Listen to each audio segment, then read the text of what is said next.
And welcome. Once again, we are here with our ongoing workshop series with the Graduate School and Career Center. We've been continuing to focus on things like career exploration, job search, networking, and how to apply to graduate school. So welcome once again. My name is Jason Elmer. I'm the Graduate School Student Recruitment Specialist, and with me is Lisa Carter from the Career Center. Hello, everyone. Nice to see you again. So again, today we're going to dive into a couple of quick topics. We're going to take a look, like I said, at some job search and career exploration options, networking, how do we do that in our virtual times, and then some different options we have for applying to grad school and what's still available. So thank you so much for joining us, and I'll hand it off to Lisa.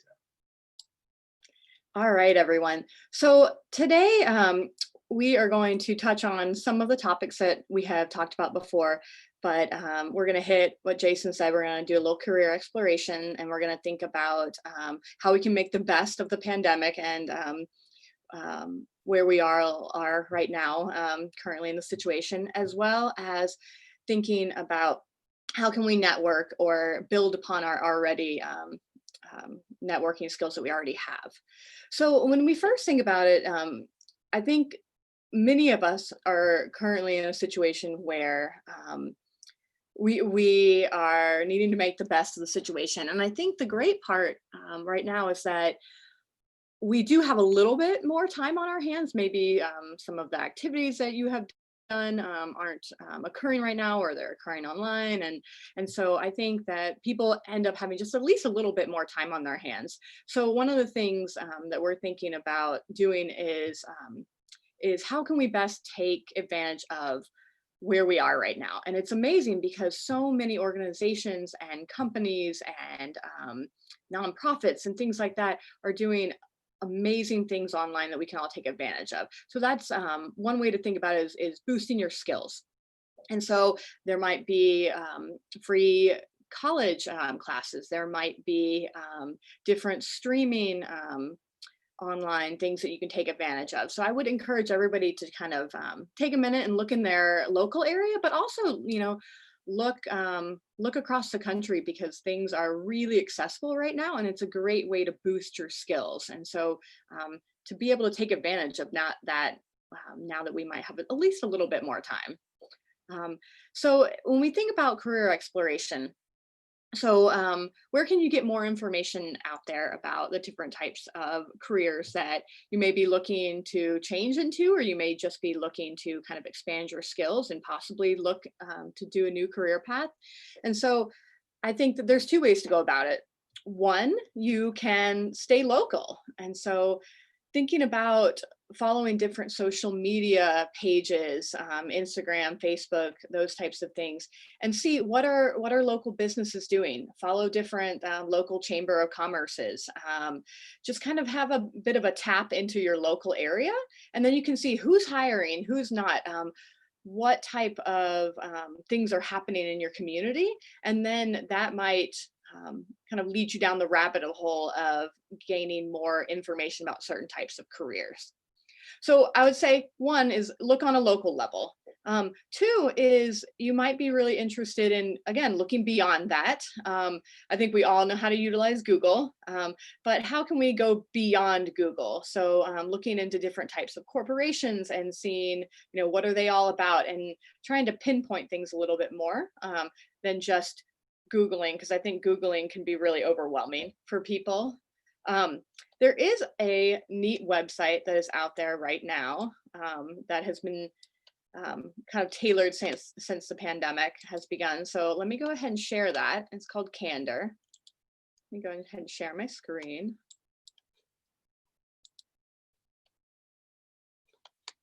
All right. So this website has been created, like I said, since the pandemic. And it's interesting because it stays really up to date on what companies are hiring or what companies are encountering layoffs, what companies are potentially in a hiring freeze. So if you know that there are certain companies that you have an interest in, or maybe an industry that you're interested in, this webpage may be able to kind of share with you a little bit more information. So, and it's kept up to date really well. And so this is especially great if you're looking at that broader picture, kind of beyond your local area. So this is called Candor, Candor. And so it's kind of interesting here, kind of talks about, it has notes on it. It talks about the hiring status. It talks about where it is, all that kind of good stuff. And you can filter and sort and search within this website. So that is kind of cool. And then let's stop sharing for a minute. All right, I'm back.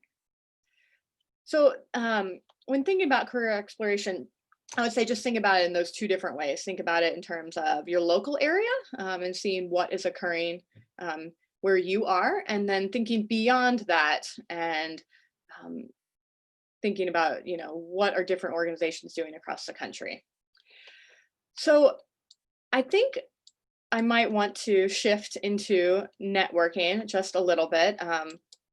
And so with networking, the one thing that I think was already occurring even before COVID-19 was that networking was already shifting into that kind of online virtual world. LinkedIn is a huge, social networking site, and it's more professional than say maybe Facebook or some of the other social media platforms. But also, people were emailing, people were connecting on Zoom or on Skype or some of these kind of virtual platforms, and so a lot of that was already occurring. So, what are ways that you can even kind of ramp up your networking within this virtual world today? And I would say make sure your LinkedIn profile is up to date, or if you don't have one, think about creating one. And one of the pieces of advice that I give is keep up with it. Don't go on it once every 2 months. Kind of keep up with it and keep yourself relevant and talk about what you're doing, the skills that you have, and work on making those connections with others within either the industry that you're currently working in or the industry that you're interested in working in, or maybe the education that you're looking to obtain or get into. So I would say keep up with that. So increase your LinkedIn presence.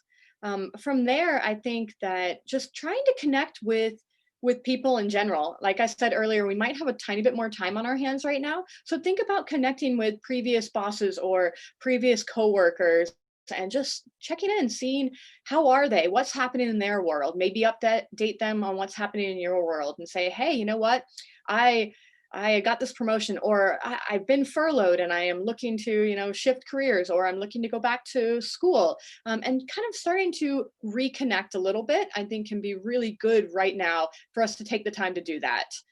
So whether that's on LinkedIn, whether that's an email, whether that's a text message, any of those things can kind of help to expand and reconnect that virtual network that you have. And I also think that it's important to just kind of update everything that you have about yourself. So maybe updating your application materials and those types of things to get ready for if you are looking to make a career change or go back to school.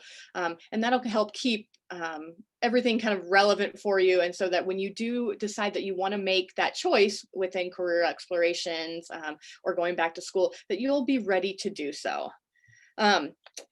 All right, so that's kind of networking within our virtual world. So hopefully it won't be too much of a jump from what people were previously doing.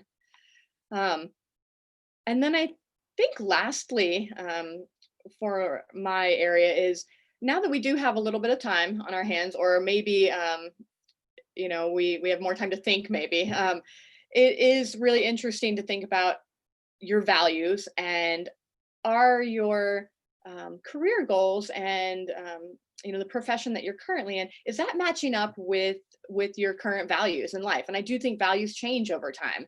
So so when you're thinking about those two things, do they match? And if they don't, then maybe you want to propel yourself into looking into a new industry, or maybe that new industry requires a master's degree or further education, a certificate of some kind.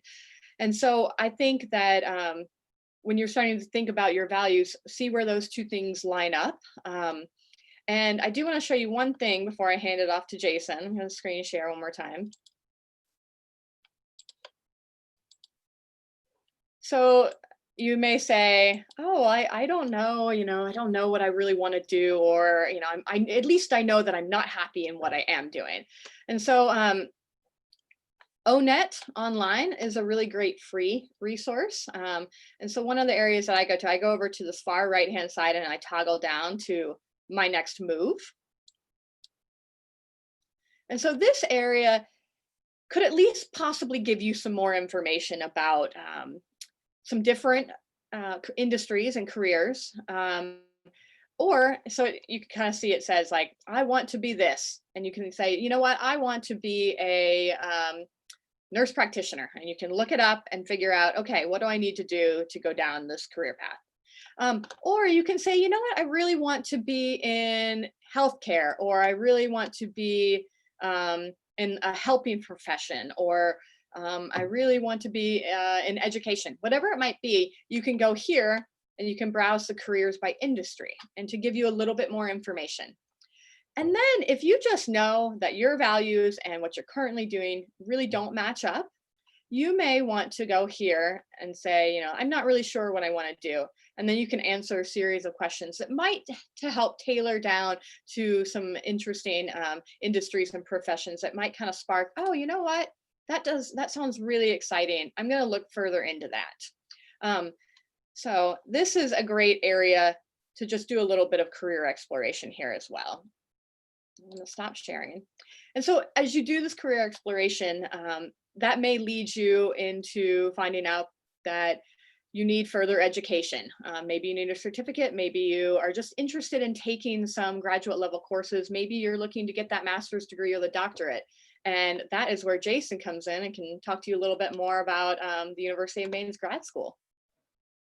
Excellent. Thank you so much, Lisa. I also forgot to mention when we started that we do have a question and answer session at the end. So if you have some burning questions or wanted to follow up to something that Lisa said so far or something that I'm about to say, please file those away. We will we'll definitely take some time to do that at the end. So as Lisa mentioned, we still have some options available for grad school this fall, obviously past that point as well. But there's still programs that are accepting applications for the fall.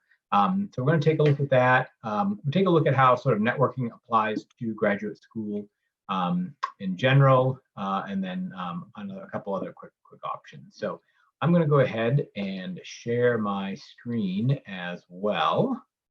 We can take a look at the graduate school website. So here we are at umaine.edu/graduate. We have a number of really great options. The first thing we're going to take a quick peek at is this idea of what's still available and how does networking sort of apply to grad school. So if we go up here to programs, you can take a look at the programs that we have. We have over 100 different programs, and programs is kind of a broad title for anything from certificates to master's degree to PhD. These would all require usually some sort of bachelor's degree that would then lead into, although sometimes, as you may find, some programs will accept students that have a completely different background than what they might be jumping into next, which is fine. We also have an option too, as well, a non-degree option. So if you find a program that you really like and maybe, I don't know if this is right for me, you can always complete what's called a non-degree application, and you can take a couple classes and see if it is right for you. It might be a really great way, if you haven't been to school in a while and you're looking to get, say, a letter of recommendation to get into a master's degree program, that first class with that professor, that person could end up being, one of your recommenders. So it's a really great way to kind of get into some of these programs as well. So when we're talking about networking real quick, let's say, for example, you were interested in the biomedical engineering program. As you can see, it's one of the programs that has a rolling deadline.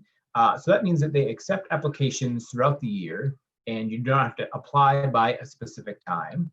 So let's take a look here at biomedical engineering. When you click on a program, it lists the type of degree it has, the format, so you can decide, am I really looking for on campus? Do I want to have an online program? Perhaps I want a hybrid where I can take some classes online and some on campus. So we have a whole different suite of choices for you. We have here the contact, which is usually the graduate coordinator, and then the program itself. So again, you can go up here too if you want to look at all of the ones specifically. Let's say you were interested in what may be, who might still be accepting applications.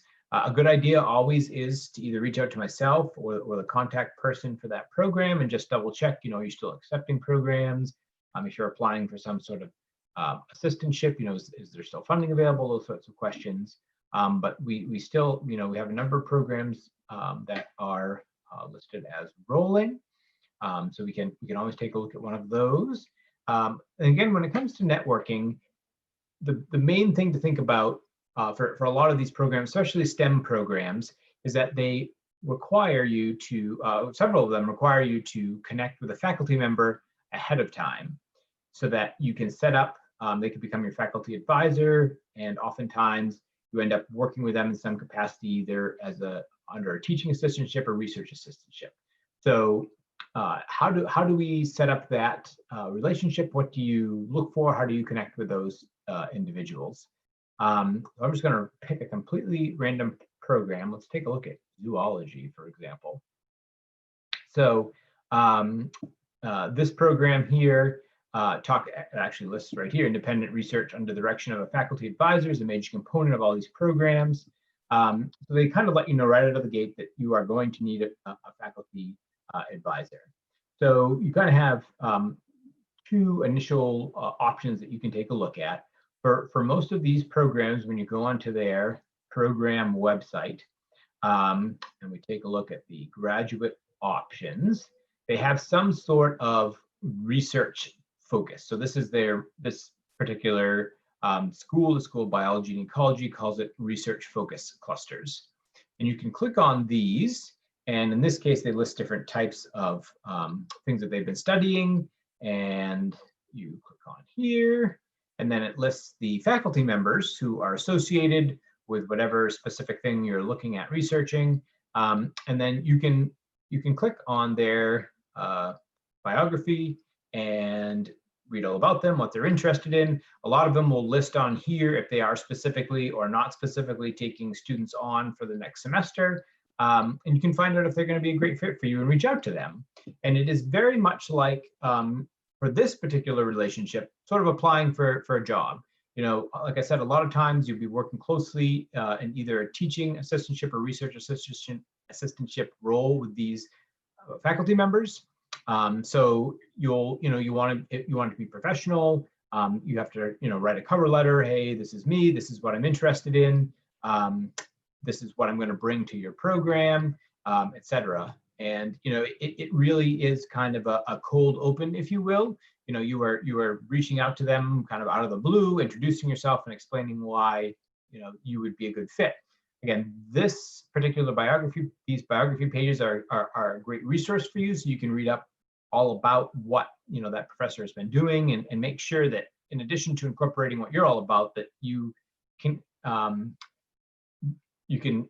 articulate that you have understood and read about them, and say, oh yeah, no, I was interested in your X, Y, and Z thing. I thought of this paper. They list all the publications. I read this publication. So you want to show that you've done your research and that you're really engaged in this process. So that is sort of a quick glimpse at sort of what networking kind of looks like for the graduate school. Again, for the programs that require you to identify a faculty member ahead of time, even before you start applying to the program. It's a great way to make some of those initial connections. So we're going to go back to the graduate school website here, and let's say you've picked a program that you want to apply to, and we go to admissions. So right here is the big Apply to UMaine button.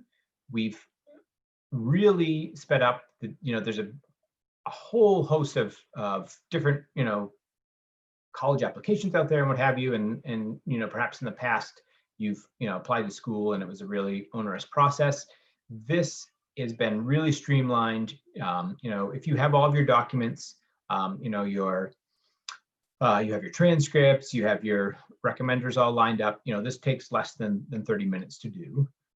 You can either sign up and create a new account, or you can log in if you've already created one, and you just start by putting in your name and information on all that stuff. There is an option to save. You don't have to do it all at once. Again, if you have all of your documents in place, it takes 30 minutes or less, but if something's missing or you get interrupted or something, you can always save and go back, and it'll show you, the sort of the percentage, how much time, how much you have left, like you're 70% done, 80% done. So also when we go to apply here, we have some great resources as well. We have some checklists. The application requirements are really handy. Maybe it's been a while and it's like, oh, what am I going to need when I sit down to apply? Some programs have different requirements, so you want to check those program pages. Some require an essay, some don't. Some require GRE scores, some don't. Some require GMAT, some don't. So you want to figure out what those sort of official test scores are. You have to fill out the application regardless. Most programs still have 3 letters of recommendation. A couple programs have waived that requirement, but most of them have those 3 letters. And the way that works, as a quick side note, all it'll ask for is the name of the person that's recommending you and their email address. And then they automatically get sent a request and a private link to email back your recommendation letters. There is a section that you can check on whether or not you want those to be viewed later on, that you can see them, or that you don't care and they just are what they are. You'll need some sort of college transcripts. When you're initially applying, they don't have to be official. Unofficial transcripts are perfectly fine. People have taken screenshots, print off something, take a picture of that. We need those unofficial transcripts to have your application reviewed, but the actual official transcripts are not needed until after you've been accepted into whatever program and you're getting ready to actually start taking classes. So unofficial are perfectly fine to start. As we talked about, take a quick peek at test scores. These are a number of the ones that we usually use. A lot of times, for international students, there's very specific testing criteria for what you have to have an 80 for the TOEFL, which is an English language proficiency exam, for example. We do get a decent number of questions, like what is the GRE requirement? What is an acceptable level for my program? And it does vary. So I would say if you can, reach out to myself or your program coordinator and find out, what that range is. We do take a holistic approach when it comes to admissions, meaning that, departments are really trying to take a look at the whole picture. Maybe somebody's test score might be a little on the low side comparable to their peers, but they have amazing experience. Maybe they've already had 10 years of field work or something. So, everything sort of balances itself out, and we really want to see sort of what that well-rounded picture looks like at the end of the day. So that's a quick glimpse at the test scores. Pay your application fee, and then you go on and apply. This also talks a little bit about some of the other application types. Like I mentioned, the non-degree, if you're looking at just taking a couple of classes and don't want to apply to an entire program, you can do that as well. It's a much shorter application. The application fee is only $35 in that case.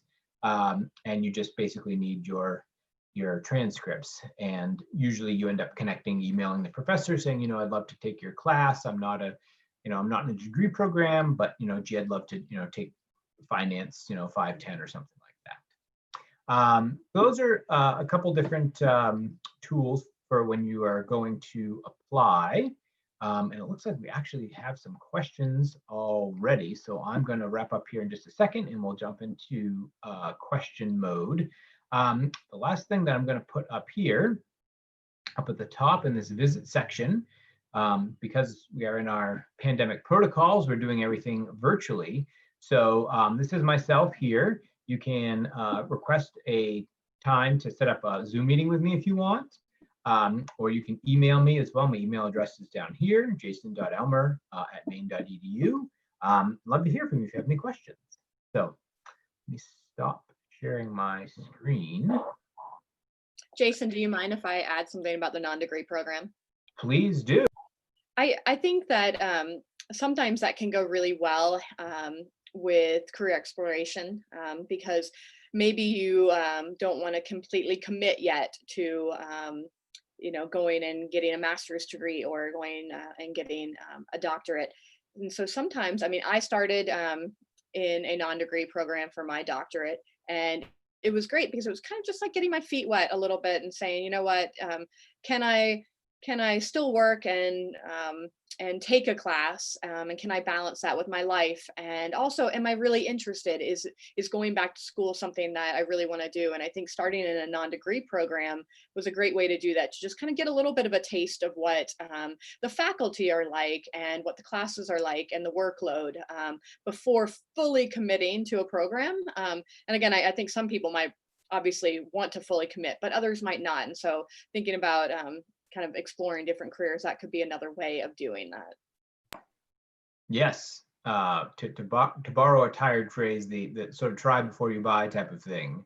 And Lisa makes a good point. Actually, I did the non-degree route myself. In addition to working full time at the grad school, I'm now in the English master's degree program. So I started out, I took 2 classes as a non-degree student before I applied to the program. So that is definitely a fantastic way to get the ball rolling. So I'm going to read off a couple of these questions here and bounce back and forth between Lisa and I. So the first question is, are there going to be on-campus classes in the fall? So the answer to that at the moment is yes. The University of Maine is preparing to have an on-campus component this fall, pending, unfortunately, whatever may or may not happen in the near or not so distant future. But at the moment, the university has committed, fully to having an option for students who are comfortable and are able to come to campus to have a fall component, both undergrad and graduate at the moment. But that is currently within the realm of possibility and what is being explored. They are every week the University of Maine president has a it's called the Future Cast, I believe, where she sends out information about the latest updates and what they're preparing, and they do have a number of options for folks who can't come, like potential online options, so that some of the students will be in class, and then their classmates who are not able to be there in person will be able to see it via Zoom or some other modality online. So, but at the moment, there is a fall component being put together on campus. If I'm thinking about grad school, I'm not sure what program would be a good fit. What steps should I take to figure it out? So I would say 3 things come to mind real quick. One, the grad school website that we went to, that program page, it has a ton of great in-depth information on there about what the programs are like, what their outcomes are, what, going back to sort of Lisa's point, like what your career outcome might be of that. Some of the programs are pretty straightforward, like we have a dietetic internship program for people who want to become dietitians, and that's kind of like A equals B. Then we have a global policy program, which has 4 concentrations for folks who want to do all kinds of different things, whether you're working for a nonprofit or you want to go join a DC think tank or what have you. So there's some of them have a sort of a wide range of outcomes. So that sort of exploration would be one. Reaching out to myself would be another great option. We can chat about sort of what you have done, what your previous schooling has been, what your work experience has been, and sort of what you want that to equal out to at the end of the day. Also, again, on the program pages, the third thing is that there are grad coordinators listed, the contact on all those, and they are sort of the subject matter experts in those respective fields. So if you're thinking, like, oh, I don't know, I don't necessarily want to be an accountant, but I like doing finance, and what's this sort of gray area? You may reach out to them and say, I have this experience and I have this dream and I'd like to do this, and I'm not really sure what it looks or feels like. and see what they say. A lot of them are, obviously really interested and passionate about helping students figure out sort of what their next steps are and next path. So that's definitely a good way to go. Next question. I think this one's going to involve Lisa. What are some good rules of thumb for following up with a potential employer after submitting a job application? Number one, don't freak out. And then I'll let Lisa do the next part. I totally agree. So don't freak out. I think oftentimes things take a little bit longer, especially if it's a larger company. Sometimes it just takes a little while for applications to kind of move through the whole process. So think about that as being one side of things, and then potentially like, if it's a very small company or, something very local where just, fewer employees, things may move quicker. So I think once an application is submitted, at that point, give it a little bit of time. Maybe that's 1 to 2 weeks, and then I think it's absolutely okay to make a phone call to, a contact that you have within the organization or their human resources department, or to write an email and just request a timeline. What is this position hiring looking like? And then just let them know that you're there and you're still very interested, and just be patient, I think, is the biggest thing. And also, like, sometimes you will get a lot of feedback regarding an application, immediately your application's been received, and then they give you a timeline, and then other places are not as communicative. So I think it is okay to be kind of open to all of those things happening. Be patient, don't freak out, and be respectful when you do contact them. And it's absolutely okay to contact them to get some sort of timeline. Or what the next steps are. Excellent. A related question, but for grad school, I remember applying to undergrad being a long process. How long does it take to apply to grad school? And I guess they also inferring how long does it take to hear back. The application process, as I mentioned, is relatively quick as far as the 30 odd minutes of putting in your information and uploading your documents, perhaps an essay that you've written. If you have, again, those documents ready, the actual applying and uploading is 30 minutes or less. The hearing back, that is an excellent question. It does vary somewhat depending on the department and program, not to have sort of a cop-out answer. But for the programs, again, where you have a faculty advisor lined up ahead of time, that process where you've already created that relationship, you've done your networking, you have a faculty member who's willing to take you on, that factoring in sort of that dynamic, that person is going to assist with advocating for your application and those sorts of things. Those for the traditional programs where you have often like January or February deadline, there's a very sort of set time that they review, and then a set time where they make announcements. And again, each program is set up different, but for the traditional ones where you're applying in January or February, and then you're hearing back usually in the spring sometime, in April or what have you. For the programs that are rolling and accept applications all year long, a lot of them are set up quite a bit differently, where they're reviewing at either certain intervals or all the time, and are trying to get back to students as soon as possible. So you may have a situation where you apply on a Monday, and then literally, a week or two later, you might be hearing back. It can vary, again, department to department on the volume and what have you. But I would say what would definitely help is connecting with myself and with the graduate coordinator. To introduce yourself, let them know, that you've applied and you're excited, and this is what you hope to get out of it or what have you. That networking piece is really important and can help speed up the process, especially if you are interested in going back to school in the fall right now, for example. We want to hear from you. This is the time to get in. We still have some space available for certain programs. Let us know. We're here to help. And I think that might be the last question. All right. Well, thank you all. Thank you, Lisa. Thank you, Amanda, behind the scenes. Appreciate everybody's help. And we'll be in touch for the next one. Take care. Thank you.